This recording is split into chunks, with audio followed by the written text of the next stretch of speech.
Welcome back to the Money and Wealth Show. I'm Sterling Fox. Our special guest today, the President and CEO of American Manganese Incorporated, Larry Reaugh from White Rock, British Columbia, veteran of the Canadian mining scene. This is a fascinating story. You talked about a molybdenum project you were involved in that took years to educate investors as to the potential.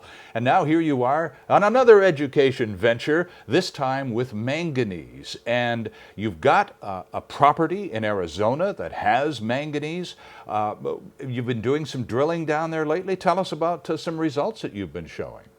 Well, we've just completed a drill program here a couple of months ago, and already the U.S. Bureau of Mines, which is disbanded now, but at the time they touted the Artillery Peak deposit as the largest low-grade deposit of manganese in the southwestern United States.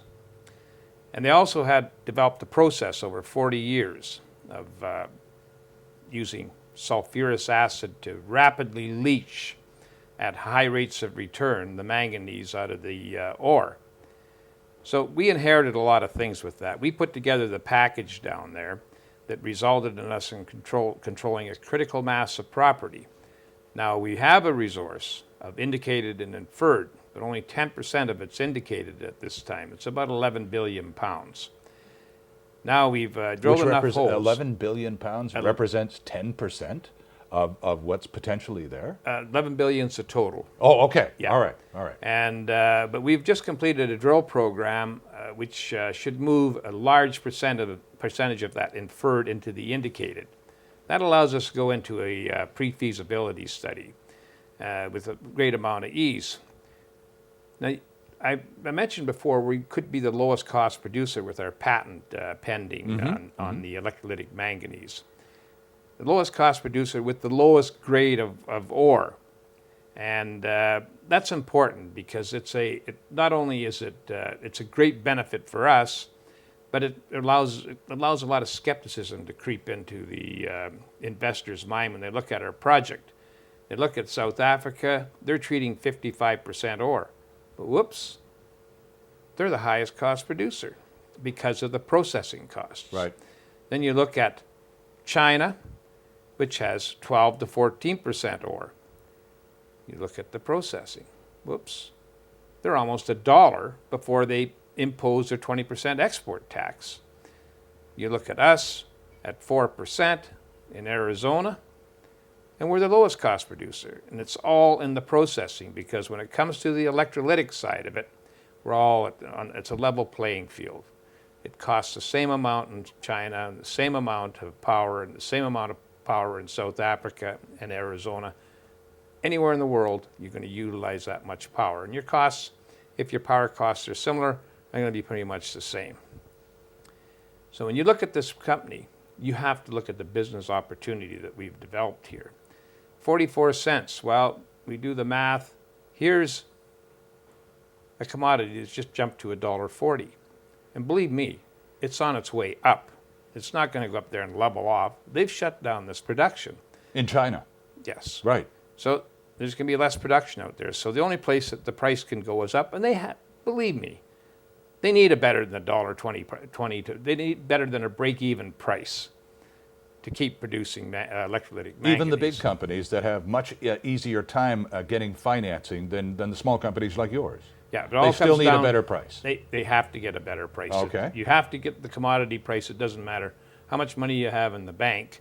It's what you can get it out of the rock.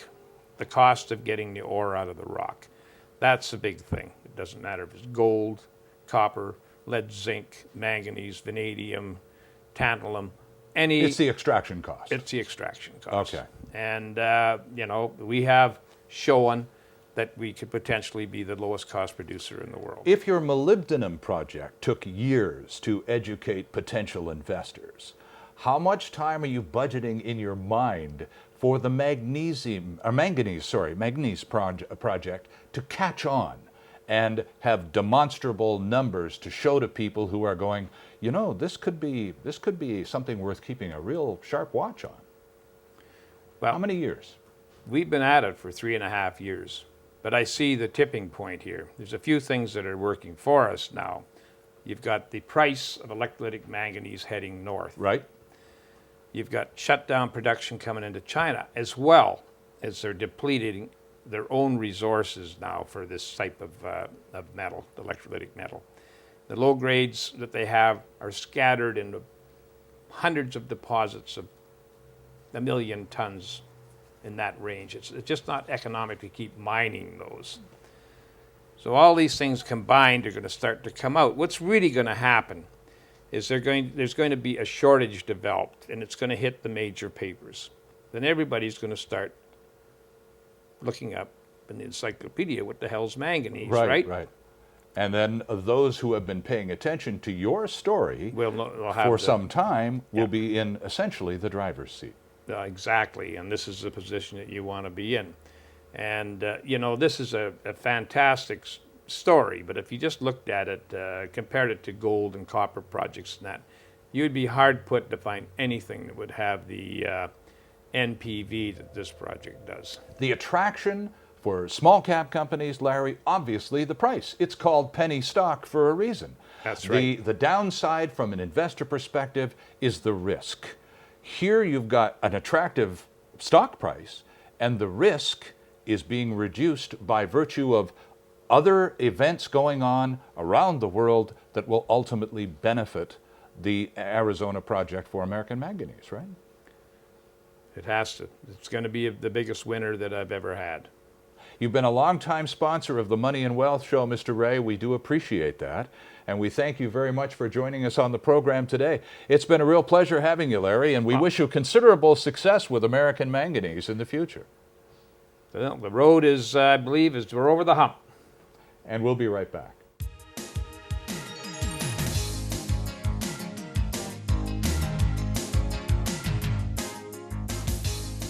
Hi, I'm Larry Reaugh, Chairman and CEO of Molycorp Gold Corp. Our major project in Nevada is magnesium. We have a 43101 resource of 52 billion pounds at $1.30 a pound. Do the math.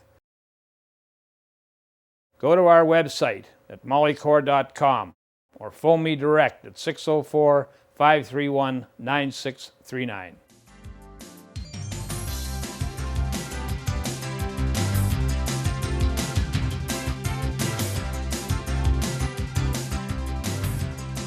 Tax Tips with David Ingram.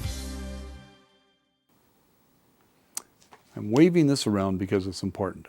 This is a lady who didn't file a tax return for 10 years. The CRA caught up to her and said, hey, we want your 1999 to 2008 tax returns. So we did them for her, and we claimed her car expenses because she had a job where car expenses were implied and needed, and she had to spend them. Car other expenses, sales expenses. She was a sales lady. Well, she'd worked for a company that she'd left their employee. When she went back to the company, they wouldn't sign a form called a T-2200. And the T-2200 is simple. It's one where the company says, hey, George or Sally or Ruth has to use their car for a business and they have to pay their own expenses for advertising, that type of thing.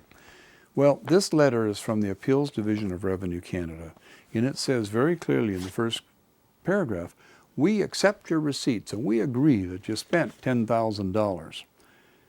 But we're not going to give it to you as a deduction because you don't have the form T-2200. This is a 1999 and a 2000 tax return. So that means she's going to owe $6,000 and then take interest and all the rest of it for 10 years. By the time she's finished, she's going to owe like $12,000, $14,000 on this, and there's 10 years of those. So if you're working as a salesperson, if you have sales expenses, even though the form, the T-2200, says right on it, you don't have to file it with the tax return, you have to keep it in your records.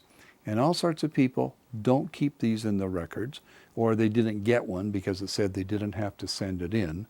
And then when something happens and the tax office comes after you 4, 5, 6, 7, 8, 9 years later, the company's closed, the company's merged, the different people are working there, they don't remember who you are.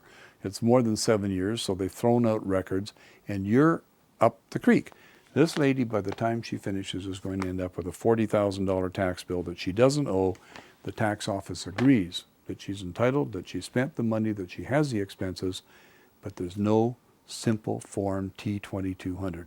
If you don't know the form I'm talking about, go to Google, type in CRA space T2200 and look at the form and realize you have to get this form filled out and signed if you're an employee of a company that has you pay expenses for your sales job or whatever it is that you're doing. That's a tax tip from David Ingram, and it's an important one.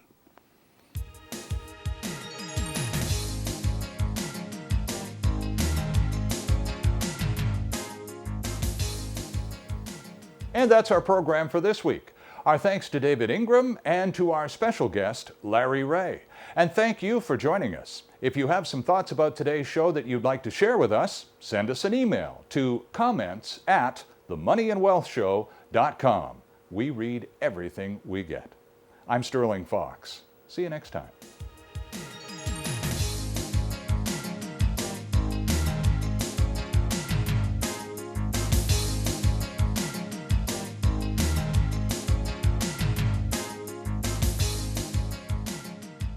Comments made on the preceding paid commercial program are an expression of opinion only and should not be construed in any manner whatsoever as recommendations to buy or sell any financial instrument at any time.